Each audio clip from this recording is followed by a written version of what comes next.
Energy has always been the hidden currency of power. Wars have been fought for it, alliances forged over it, and economies built on its flow. For most of modern history, that currency has been oil, but in the 21st century, something else is reshaping the global energy order: natural gas, specifically liquefied natural gas, LNG. And in the story of LNG, a new and unexpected actor is emerging: India. A nation once seen as merely a voracious consumer is quietly becoming a player, a broker, and increasingly a bridge between worlds. The shift began with a shock. When Russian tanks rolled into Ukraine, they did more than redraw borders, they rewired energy maps. For decades, Europe's prosperity had been underwritten by pipelines from Siberia. Cheap Russian gas kept its factories humming and its homes warm. That bargain collapsed in February 2022.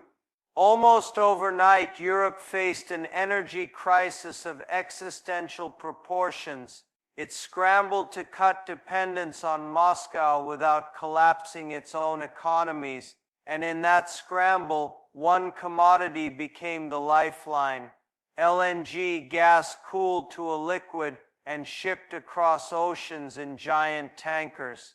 The United States, Qatar, and Australia dominated this trade, but the sudden spike in demand created opportunities for others, opportunities India was quick to see. At first glance, this might sound odd. India imports nearly half its gas needs. Its infrastructure, regasification terminals, pipelines, is still a work in progress. How could such a nation matter in the global LNG game? The answer lies in adaptation and ambition. India did two things that changed the equation. First, it leveraged its geographical position, not just as a destination, but as a transit and blending hub. Gulf gas flowing west to Europe and American gas flowing east to Asia could intersect in Indian terminals, where cargoes could be swapped, blended, and redirected. In effect, India began to function as an energy exchange, quietly, without fanfare, but with growing significance. Second, India struck deals long-term, strategic, and future-oriented. When Europe needed alternatives, India offered pathways, not by exporting gas it didn't have, but by facilitating flows it could influence. This took the form of swap agreements, flexible contracts, and logistical coordination that shaved weeks off shipping times. It also took the form of infrastructure bets: new LNG terminals along India's western coast, expanded storage capacity, and investments in pipeline grids that connect not just Indian cities, but potential regional markets. For Europe, these moves mattered, because in an energy emergency, it is not only molecules that count, it is mobility, the ability to move energy from where it is abundant to where it is needed. India, sitting astride the sea lanes that link the Gulf to the Indian Ocean and beyond, became a node in that mobility network. Not as visible as Qatar's megatrains or America's shale ports, but no less critical in smoothing the jagged edges of a market in turmoil. But this story is not just about logistics, it is about leverage. Every cargo rerouted through Indian hands, every deal signed in New Delhi, chips away, quietly but steadily, at Russia's energy weapon. For decades, Moscow used gas as a geopolitical lever, binding Europe to its pipelines and punishing those who defied it. That leverage is gone, perhaps forever. And while the headlines credit American LNG exports or Norway's offshore fields, the subtler truth is that countries like India, nimble, opportunistic and networked, helped make Russia's isolation sustainable, not out of charity, but out of strategy. Because every crisis is also a chance to rise. India's rise in LNG is not a headline-grabbing story of instant dominance. It is a slow accretion of influence built on three pillars: access, agility, and ambition. Access because geography gives it proximity to the Gulf, the world's largest gas reservoir, and sea lanes that carry energy east and west. Agility because India's buyers and traders have mastered the art of flexibility, renegotiating contracts, timing spot purchases, and arbitraging price differentials with a sophistication once confined to Western majors. And ambition because India sees LNG not merely as fuel but as diplomacy, a tool to knit partnerships, attract investment, and project relevance in a world where energy transitions can decide who rises and who falls. This ambition is clearest in India's new deals. Long-term contracts with Qatar, expanded ties with U.S. exporters, and discussions with East African producers all point to a strategy that looks beyond short-term price shocks. These deals lock in supply security for India's growing economy, but they also create surplus capacity that can be traded, swapped, or redirected in times of global stress. It is a model that mirrors what Singapore did with oil decades ago, becoming a hub not by producing energy, but by moving it. Yet LNG is not just a commercial story, it is a geopolitical one. And here is where the implications become profound. Every cargo Europe buys outside Russia is a blow to Moscow's leverage. Every route that runs through the Indian Ocean reinforces the centrality of its choke points and the navies that secure them. Every infrastructure project in India that expands its LNG footprint enhances its bargaining power in forums from the G20 to COP summits. Energy, in other words, is the quiet architecture of influence, and India is learning to design that architecture with growing skill. But this is only the beginning, because LNG, unlike oil, is not just about ships and terminals, it is about contracts and credibility.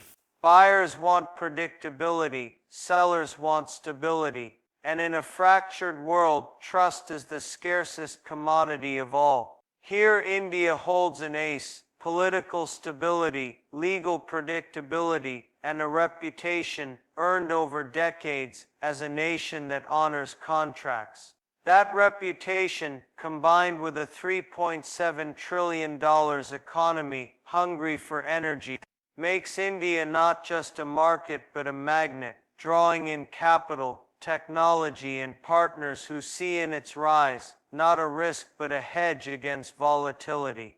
This is why India's LNG diplomacy terrifies some and fascinates others. For China, it is a challenge, a reminder that the energy map of Asia will not be drawn solely in Beijing. For Russia, it is a warning that the friends of yesterday are building options for tomorrow. For the Gulf, it is an opportunity to lock in a future with a customer who is also a collaborator.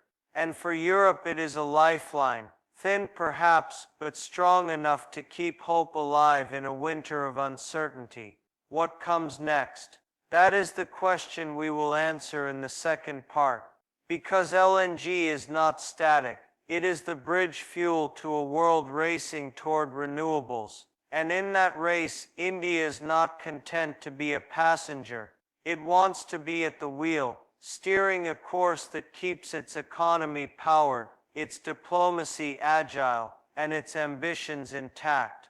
Energy is never just about molecules, it's about momentum, the ability to shape the direction of trade, technology, and ultimately power. And if part one was about how India entered the LNG game, Part 2 is about what India intends to do with that position. Because for Delhi, LNG is not the endgame. It's the lever that can lift India into the next era of energy geopolitics, an era defined by connectivity, corridors, and clean transitions. To understand this, you have to look beyond tankers and terminals to the map of ideas that India is quietly sketching. At its core is a simple principle: security breeds strategy. The more secure a nation is in its energy flows, the more room it has to maneuver in diplomacy. For decades, India lacked that security. Oil shocks in the 70s, pipeline politics in the 90s, price spikes in the 2000s. Each crisis exposed a vulnerability that cramped its ambitions. LNG changes that equation, but only partly. What completes it is what LNG enables: partnerships. These partnerships are already taking shape across three axes. The first runs west to the Gulf. Qatar, the world's LNG titan, has long supplied India. But what's new is the depth of integration, long-term contracts stretching into the 2040s, joint ventures in shipping and storage, even talk of co-investment in liquefaction capacity. These are not transactional deals, they are relationship bets. They anchor India in the Gulf's energy future, and by extension, in its politics, a region where pipelines and pacts often decide who matters and who doesn't. The second axis runs east to Southeast Asia. Here India sees both a market and a mirror. Like India, nations from Vietnam to the Philippines are desperate to cut coal, curb emissions, and yet keep growth alive. LNG offers them a bridge, and India offers itself as the architect of that bridge. Indian companies are investing in regasification terminals in Myanmar, exploring swaps with Indonesia, even eyeing roles in storage projects in Thailand. Each move may seem small, but together they sketch a vision: India not just as a consumer in the LNG economy, but as a connector, linking suppliers and buyers in a web of mutual dependence that runs through its ports, its pipelines, its policies. The third axis runs north to Europe. This is where the geopolitics becomes unmistakable. Because Europe's energy map is in flux, and whoever redraws it will wield influence far beyond kilowatts and cubic meters. For now, the US and Qatar dominate Europe's LNG lifeline, but they operate from distance, and distance is a disadvantage in a market of volatility. India, sitting at the hinge of East and West, offers something different: flexibility. By building capacity to store, blend, and re-export, India can turn itself into a relay point, a place where Gulf gas meets Atlantic gas, where cargoes can be redirected in days instead of weeks. That flexibility is priceless in a world where crises erupt without warning. And with flexibility comes leverage, not to dictate, but to shape prices, to shape flows, to shape perceptions of who counts in the choreography of energy. This is the architecture India is building, not alone, but with partners who see in its rise a hedge against uncertainty. The US, keen to diversify Asia's energy dependence away from China, supports India's hub ambitions. The Gulf, eager to secure demand and deepen ties beyond oil, welcomes India's outreach. Even Europe, once dismissive of the global South as mere consumers, now courts Delhi as a partner in its green transition. Because here lies the paradox: LNG is a fossil fuel, yes, but it is also the bridge to a cleaner future. And that bridge needs builders. India wants to be one of those builders. That is why, even as it locks in LNG deals, it doubles down on renewables. Massive solar parks in Rajasthan, wind corridors along its coasts, green hydrogen projects with Gulf capital and European technology. These are not vanity projects. They are the scaffolding of a strategy. Use LNG to buy time and credibility, and use that time to leapfrog into the energy systems of tomorrow. Systems where electrons, not molecules, move economies, and where the ability to export clean tech matters as much as the ability to import clean fuels today. But here's the kicker. This strategy is not just about economics. It's about escaping the trap that has snared so many before: dependency. For decades, energy exporters dictated terms to energy importers. Today, as the world shifts from scarcity to surplus in hydrocarbons, the leverage is changing hands.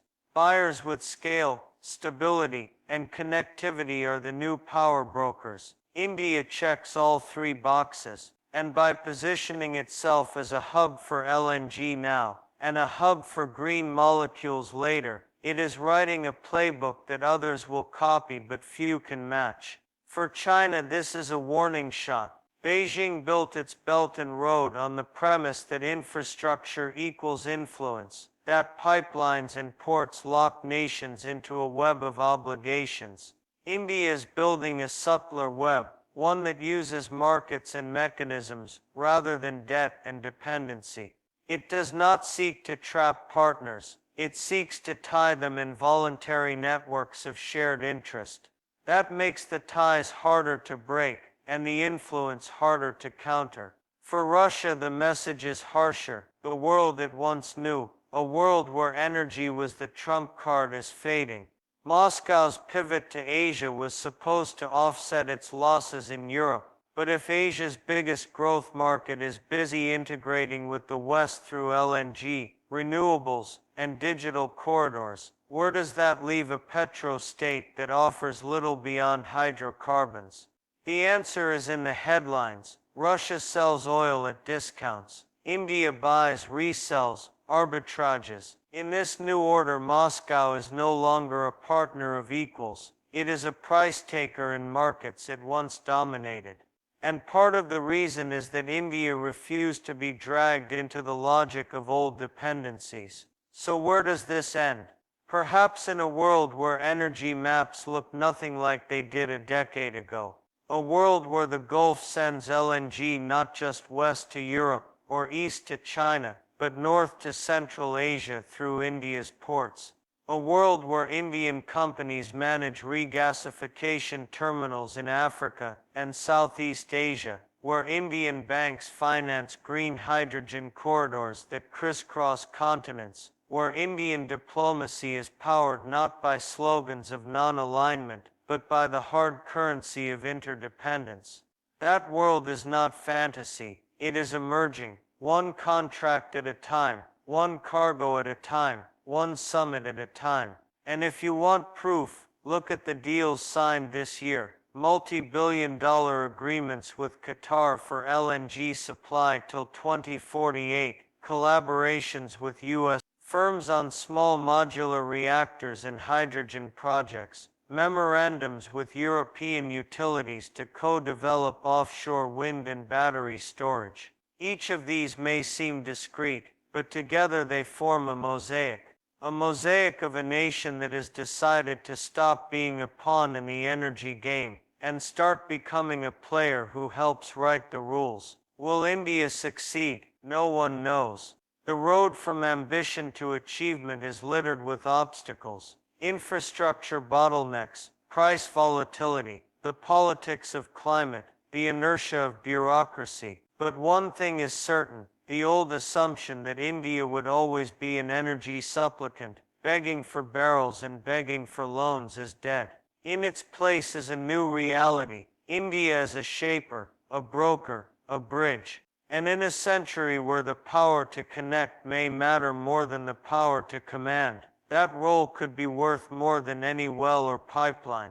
The tanks may be full of LNG today, but the real cargo India is moving is influence. And in the geopolitics of tomorrow, influence, not oil, not gas, will be the fuel that runs the world.